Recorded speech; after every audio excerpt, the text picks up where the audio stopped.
믿음으로 얻는 5대 축복. 시편 91편 1절에서 16절 말씀. 믿음으로 얻는 5대 축복. 시편 91편은 하나님을 신실하게 믿고 사랑하는 자를 하나님이 지켜주시고 보호하시고 높여주신다는 내용이다. 이 시편은 전쟁 전에 제사를 드릴 때나 위기 상황에서 건진받고 감사 제사를 드릴 때 제사장이 부른 것으로 추측된다. 이 시편은 하나님을 믿음으로 얻는 5가지 축복을 언급하고 있다. 그것이 무엇인가? 1. 신실하게 지켜주시는 축복. 시인은 하나님을 의인을 품어주시는 하나님으로 여기고 나의 피난처, 나의 요새, 내가 의뢰하는 하나님이라고 고백했다. 하나님은 그분을 의지하는 자를 새 사냥꾼의 올무와 심한 전염병에서 건져주실 것이다. 사냥꾼의 올무는 사람을 함정에 빠뜨리는 음모와 유혹을 뜻하고, 심한 전염병은 실제 전염병 외에 악한 말이 퍼져서 생기는 정신적인 질병이나 공동체의 질병도 포함하는 개념이다. 하나님이 어떻게 그런 음모와 유혹과 모략과 악담에서 건져주시는가? 독수리가 새끼를 깃으로 덮고 날개 아래에 피하게 하듯이 보호해 주실 것이고, 하나님의 진실함이 방패와 손방패가 되어 지켜주신다는 약속을 신실하게 지키실 것이다. 극심한 고난과 시험을 만나면 사람은 실신해도 하나님은 실신하지 않으신다. 하나님은 실신하신 하나님이 아니라 신실하신 하나님이다. 2. 두려움을 없애주시는 축복. 밤의 공포와 대적의 공격과 전염병과 재앙이 밤낮을 가리지 않고 찾아와도 의인은 하나님이 지켜주시기에 두려워하지 않을 것이다. 또한 무서운 재앙으로 왼쪽에서 1000명이 엎드러지고 오른쪽에서 10,000명이 엎드러져도 그 재앙이 의인에게는 미치지 못할 것이고, 반대로 악인들이 악에 상응하는 보응을 받는 것을 똑똑히 목격할 것이다. 심지어 하나님은 천사들을 동원해 하나님 안에 있는 의인을 지켜주실 것이다. 성경은 수호천사의 존재를 인정한다. 수호천사들이 구체적으로 어떻게 도와주는가? 하나님의 명령을 따라 독수리가 떨어지는 새끼를 받아주듯이 성도들이 땅에 떨어져 죽지 않도록 지켜줄 것이다. 마귀가 예수님을 시험할 때 이 말씀을 인용하면서 성전 꼭대기에서 뛰어내리라 라고 했다. 마귀도 성경 말씀을 그럴듯하게 인용하는 모습을 보라. 천사들이 그들의 손으로 붙들어 발이 돌에 부딪히지 않게 하신다는 말씀은 하나님이 위험에서 지켜주실 것이란 비유의 말씀이지, 성도가 절벽에서 뛰어내려도 하나님이 사뿐하게 절벽 밑으로 안착하게 하신다는 말씀이 아니다. 성도가 하나님의 받아주심을 믿고 절벽에서 뛰어내리는 것은 하나님을 믿는 것이 아니고 하나님을 시험하는 것이다. 비유의 원리를 외면하고 얼마나 많은 이단들이 성경 말씀을 내세워 영혼을 파멸시키고 심지어는 죽였는가? 그래서 바른 신학이 필요한 것이다. 하나님의 말씀을 그대로 믿는다고 하면서 하나님을 시험하고 기독교를 타락시키는 경우가 얼마나 많은가? 한국 교회에도 그런 불행한 사례들이 많았다. 말씀의 의미를 바로 알아야 시험에 들지 않고 자기 영혼을 지킬 수 있다. 성경대로 믿고 성경대로 산다고 하다가 그 내면의 의미를 바로 알지 못하고 하나님을 시험하면 하나님의 지켜주시는 손길을 맛보지 못하고 오히려 내면의 두려움은 더욱 커진다.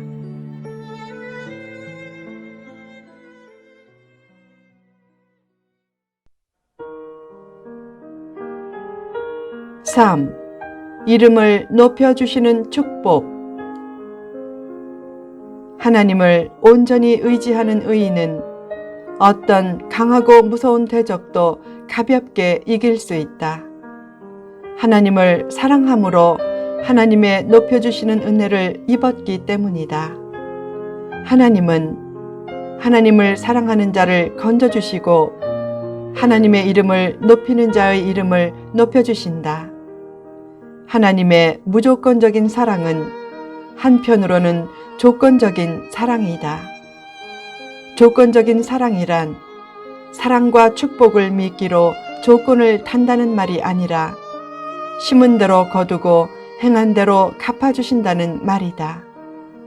하나님은 성도의 사랑과 헌신과 충성을 결코 외면하시지 않는다.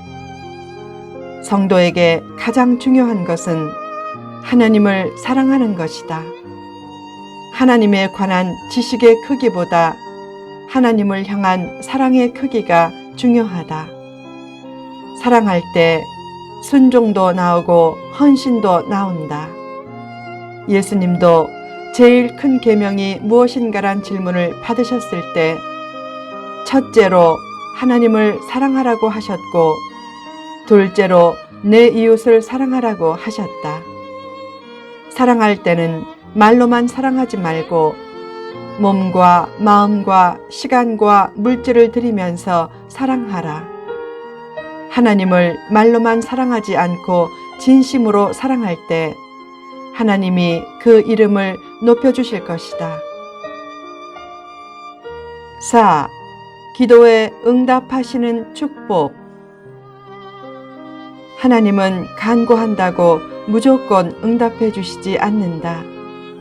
먼저 하나님을 사랑하고 하나님의 이름을 높이는 자가 드리는 간구에 응답해 주시고 또한 그들을 환난에서 건져 주시고 영화롭게 하신다. 기도는 능력이다.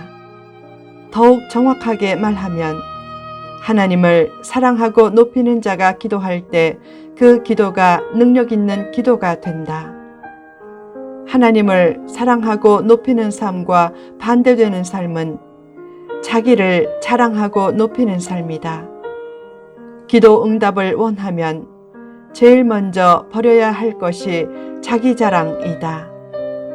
왜 비방을 멈춰야 하는가? 비방도 자기 자랑의 수단이기 때문이다. 자랑이 많은 사람이 비방도 많다. 자기를 끌어올리려면 남을 끌어내려야 하기 때문이다.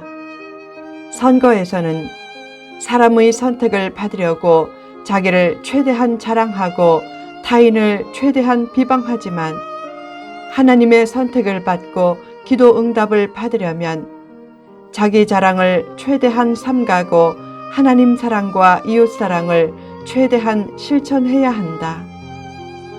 하나님을 높이고 사랑하면서 간절히 기도하면 하나님은 그 기도에 최상으로 응답해 주실 것이다. 하나님을 사랑했던 다니엘은 신실한 기도 생활 때문에 사자굴에 던져졌지만 결국 구원받고 더욱 형통한 길이 열렸다. 기도로 하나님과 만나는 시간을 귀히 여기라. 특히 새벽 기도 시간은 하나님의 은혜가 넘치게 임하는 시간이다. 잠자는 시간, 운동하는 시간, TV 보는 시간을 조금 줄여서 새벽 기도 시간을 귀하게 여기고 지키면 하나님이 문제도 풀어주시고 축복의 문도 활짝 열어주실 것이다. 5. 장수를 허락하시는 축복. 하나님은 의인의 사랑과 기도를 받으시고 어려운 상황에서 구원하실 뿐만 아니라 건강과 장수의 축복도 허락하심으로 하나님의 구원이 영혼의 구원으로 끝나지 않고 구체적인 축복과 열매로 나타나게 하신다. 건강과 장수가 악하게 잘못 활용될 때도 있지만 기본적으로 건강과 장수는 신실한 의인을 위해 준비된 중요한 축복 중의 하나다. 육신적으로 사는 것과 육신을 잘 관리하는 것은 전혀 다른 개념이다. 영적인 삶이란 육신을 잘 관리하는 삶도 포함하는 개념이다. 잘 믿으면 장수의 축복을 받는다. 건강과 장수의 비결이 무엇인가? 어떤 사람은 건강식품을 찾고 어떤 사람은 질병 관리를 철저히 한다. 그러나 건강과 장수에 지나치게 신경 쓰는 것은 오히려 도움이 안 된다.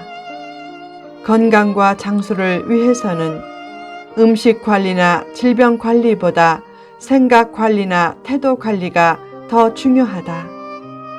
보약을 먹고 열심히 운동하고 좋은 물을 마셔도 평안이 없고 생각이 부정적이면 건강을 잃는다. 가장 중요한 것은 믿음 관리다.